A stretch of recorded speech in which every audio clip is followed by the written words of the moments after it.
Hello, and welcome back to Easy Talk, the channel where we learn English by talking about big, interesting ideas in a simple way.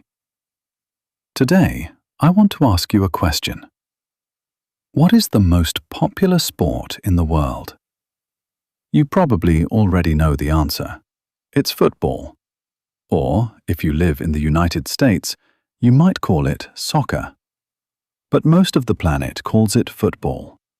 And most of the planet loves it. Let me give you a number. Football has about 3.5 billion fans around the world. 3.5 billion. That is almost half of all the people on Earth. No other sport even comes close. And here's something special about today. Right now, as I'm making this video, the biggest football event in the world is happening. The 2026 World Cup started on June 11th, and it's being played across the United States, Canada, and Mexico. For the first time ever, 3 countries are hosting it together, and for the first time ever, 48 teams are playing. People all over the world are watching, cheering, and feeling nervous for their favorite teams. So this is the perfect day to ask a simple but interesting question. How did football become so popular? How did a simple game of kicking a ball become the favorite sport of billions of people? Let's find out together. Stay with me until the end, because the real answer might surprise you. Let's start at the beginning, and the beginning is a long, long time ago. Here's the truth. Nobody invented the idea of kicking a ball. It's a very natural thing to do. If you put a ball, or even a round fruit, in front of a child, what do? They kick it. So it's not surprising that many different cultures in many different places played kicking games thousands of years ago. For example, in ancient China, more than 2,000 years ago, people played a game called cuju. In this game, players tried to kick a ball into a net. They couldn't use their hands. Does that sound familiar? It should. It's a little bit like the football we know today. People in ancient Greece and Rome also had ball games. And in Central America, the Maya and the Aztecs played their own ball games too. Then, in the Middle Ages in Europe, that's about 500 to 1,000 years ago, England had a wild game that people sometimes call mob football. Let me describe it for you. Imagine 2 whole villages playing against each other. There were no real rules. Sometimes hundreds of people played at the same time. They pushed, they ran, they fought, and they tried to move the ball to the other village. It was loud, it was messy, and it was sometimes dangerous. Kings in England even tried to ban it, to make it illegal, because it was too violent. So football, in some form, is very, very old. But here's the important point. These old games were not the modern sport. They had no clear rules. Every town played differently. You couldn't have a real match between 2 cities because nobody could agree on how to play. For football to become a world sport, something had to change. People needed rules, the same rules for everyone. That big change happened in England in the 1800s. In this time, football became popular in English schools. But there was a problem, the same problem as before. Each school had its own rules. In one school, you could pick up the ball and run with it. In another school, you could only use your feet. So when students from different schools tried to play together, they argued. A lot. Then came a very important day. In 1863, a group of men met in a pub, a bar, in London. Their goal was simple but powerful. They wanted to agree on one set of rules for everyone. On that day, they created an organization called the Football Association, or the FA. This was a huge moment. Why? Because now there were official rules. One of the biggest rules was this. In this version of football, you cannot carry the ball with your hands. You must use your feet. The people who wanted to use their hands went a different way, and that's how the sport of rugby was born. But that's a story for another day. So now we have a clear name and clear rules. Association football. And here's a fun fact for you, especially if you're learning English. The word soccer actually comes from the word association. So football and soccer are really the same word, just shortened in different ways. Now you know. This moment in 1863 changed everything. With clear rules, football stopped being a wild village game. It became an organized sport, a sport you could teach, share, and play anywhere in the world in exactly the same way. And that is exactly what happened next. So how did football leave England and travel all over the planet? The answer is connected to history. In the 1800s and early 1900s, Britain was a very powerful country, with business and trade in many parts of the world. British workers, sailors, engineers, and teachers traveled to far places, to South America, to Europe, to Africa, and to Asia. And what did they bring with them? Their favorite game. In their free time, they played football. People in those countries watched, became curious, and started playing too. This is why so many old football clubs around the world have English names. For example, in Italy, the famous club from Milan is called AC Milan. Not Milano, the Italian name, but Milan, the English name. This is a small clue that points back to football's British history. But here's the most important reason why football spread so fast and so far. Are you ready? It's beautifully simple. Football is cheap. Football is easy, and anyone can play it. Think about it. To play many sports, you need expensive equipment. You need special clothes, special tools, or a special place. But to play football, what do you really need? You need a ball. That's it. And if you don't have a real ball, you can make one from old socks, paper, or plastic. You don't need a beautiful field. You can play in a street, on the beach, in a park, or in an empty space between buildings. This is so important. It means a rich child and a poor child can both play.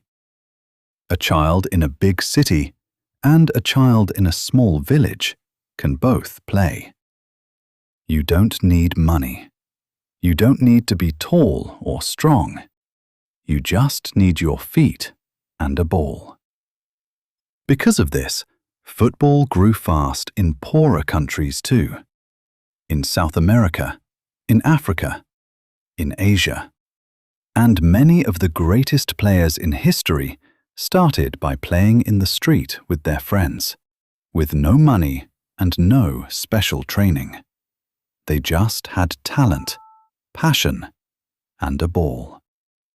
So football didn't only belong to rich people. It belonged to everyone. And that's a big part of why it became the world's game. Now football was being played in many countries. But here's the next question. How do you find out which country is the best? The answer was a new competition, the World Cup.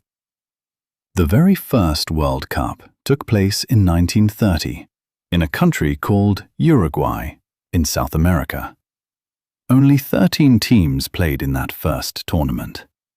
That's a small number compared to today. But it was the beginning of something enormous. And the host country, Uruguay, won that first World Cup.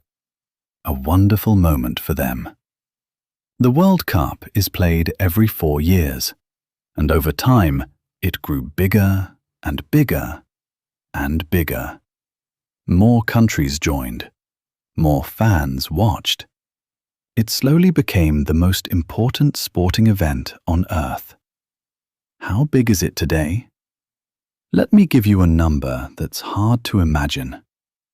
The 2022 World Cup, held in Qatar, was watched by about 5 billion people around the world.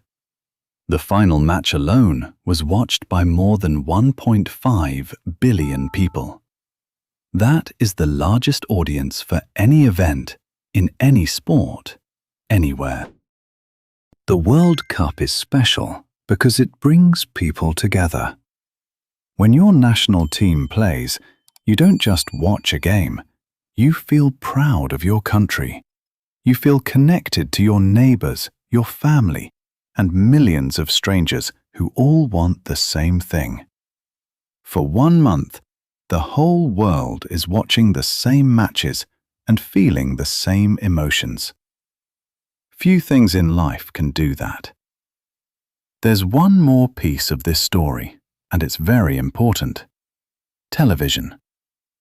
For a long time, if you wanted to watch a football match, you had to be there, in the stadium. So only the people in one city could see their local team play.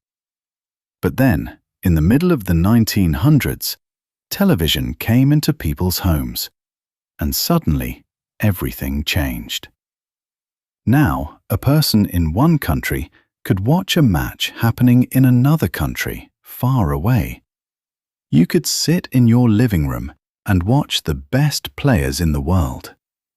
This made football even more popular, and it also created something new: global football stars. Players became famous all over the planet, not just in their own town. People in Asia could love a player from South America. People in Africa could support a team in Europe. Football became truly international. And today, in our modern world, it's even more powerful. We have the internet, social media, and phones. You can watch a goal seconds after it happens. You can follow your favorite players online and see their daily lives. Famous players like Lionel Messi and Cristiano Ronaldo have hundreds of millions of fans following them on social media, more than many film stars or singers. Football is no longer just a game. It's a giant part of culture, media, and even business. Top clubs are worth billions. But at its heart, it's still the same simple game. A ball, a goal, and the dream of scoring. We've talked about history, rules, and television. But let me ask you the deepest question of all. Why do billions of people love football so much? What is the real magic? I think there are a few simple reasons. First, it's easy to understand. The basic idea is so simple that a small child can learn it in 1 minute. Kick the ball into the goal. That's it. You don't need to study a big rule book to enjoy a match. Anyone, anywhere, can watch and feel excited. Second, it's full of emotion. A football match is a story. There is hope, fear, joy, and sometimes heartbreak. A team can be losing for the whole game and then, in the very last minute, score a goal and win. These moments make people jump, scream, cry, and hug strangers.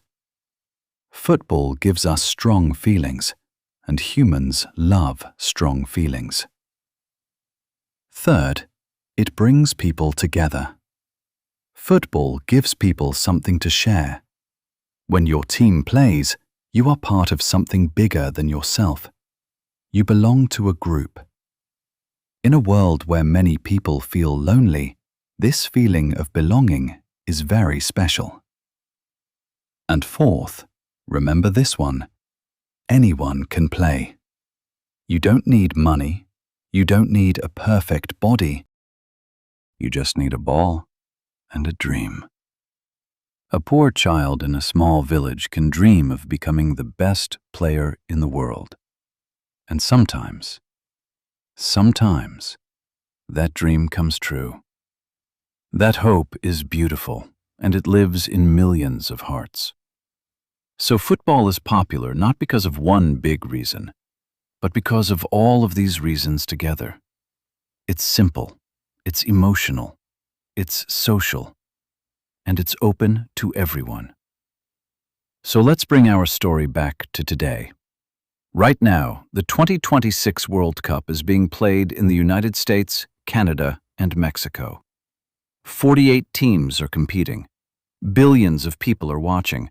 And in homes, cafes, and streets all over the world, people are feeling the same hope and excitement. It all started with something very simple. Humans, a ball, and the joy of kicking it.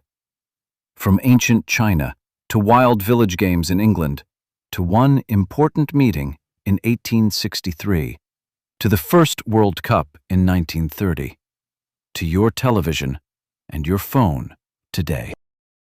Step by step, football became the favorite game of the whole world. And maybe that's the real lesson. The biggest things in life often grow from the simplest ideas. Now I want to hear from you. Do you like football? Which country are you supporting in the World Cup this year? And in your language, do you call it football, soccer, or something completely different? Tell me in the comments, and try to write your answer in English. That's great practice. Thank you so much for watching Easy Talk. If you enjoyed this video and it helped your English, please give it a like and subscribe so you never miss a new episode. Until next time, keep listening, keep practicing, and keep talking. Bye for now.